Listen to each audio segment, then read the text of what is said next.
Following the misguided success of her Hellboy 2 review, my mom has decided to review The Dark Knight.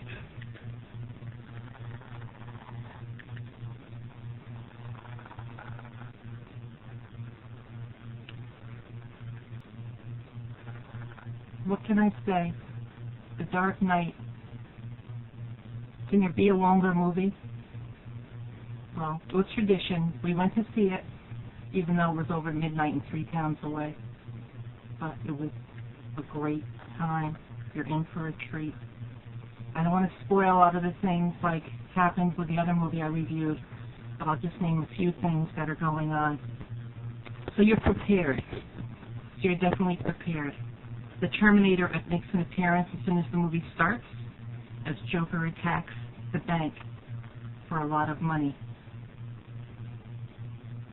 He takes over the whole scene. The Joker is the movie. Batman. Batman, if you can hear him, needs some lozenges. If his voice got any lower, it would be inaudible. He did a lot of gliding and flying and crashing through these buildings, but the Joker is there to save the day. Lots of things happen in this movie. There's a lot of action. There's a car chase, which is awesome. And the coolest part was when they're ready to get him, and he had this huge magnet, and they keep him back. They all thought they had Batman all set, and then the airplane came by and sucked them up and flew them up in like 2 seconds with a magnet, and they didn't have a chance to shoot him. Where the Big Brother is watching you, and they can tell everything on the cell phones what's going on. So Morgan Freeman went there and he destroyed everything, like trying to get rid of everything, even all Batman's paperwork and everything in his den where he lived.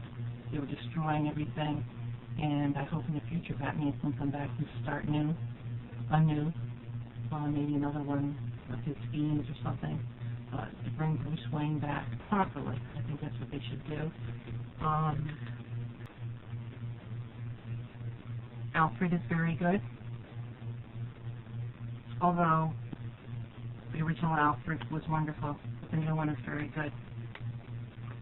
Morgan Freeman, what movie is he not in? Again, he's in this, but he does very well. Rebecca, who is Batman's supposed girlfriend. I don't know what happened to the holiday scene. However, they should use a little bit more concealer under her eyes. Looks like she hasn't slept well in a while. The baggy eyes don't really make for an attractive actress. That was pretty good. A lot of good special effects. I didn't really care for the parts where they had you swirling around. You know how they do these movies sometimes, and they're like taking all these different angles. That was kind of crazy, but the car scene chase was excellent. You see some cops that are getting blown out of their car, and they're saying they're all after chasing everyone, right? And the Joker, he's got his men, and they're so cool. They come like everything from dress to mafia to dress like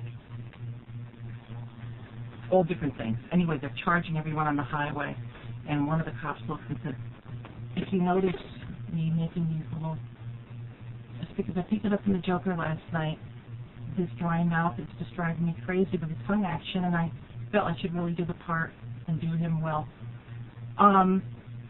There's a lot to say about Two-Face, being that he died.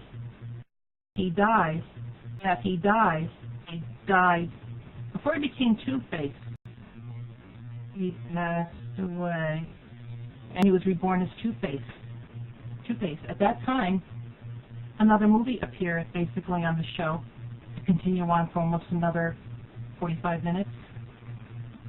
Very good. Like I said, a lot of action. With his little darts, shooting the darts out, like big suction cups. Joker, we really don't know what happened after that, because last time we saw him, he was swinging on some line that Batman dropped him off the building, and they never went back to see what the story was with him. Two-Face really didn't look that scary, the side of his face. He had like a big Terminator eye, and some of the skull was exposed. But it was all within the PG ratings, I guess, for the kids to go see it, so that wasn't so bad. But it could have been a little bit scarier if they had thought about it.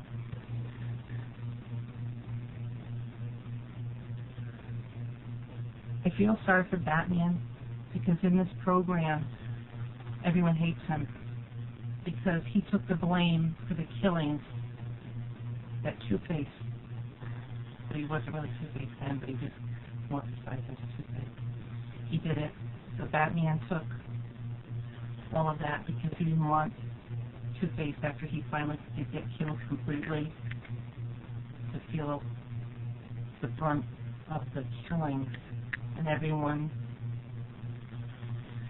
started having like revengeful feelings for Batman until the future. Maybe you can change everything because he had these screens where they're like TVs all over the place where he could see almost like Keith Ledger, I feel, stole the show. He was the show. The Batmobile was really cool when it crashed and it morphosized into this motorcycle.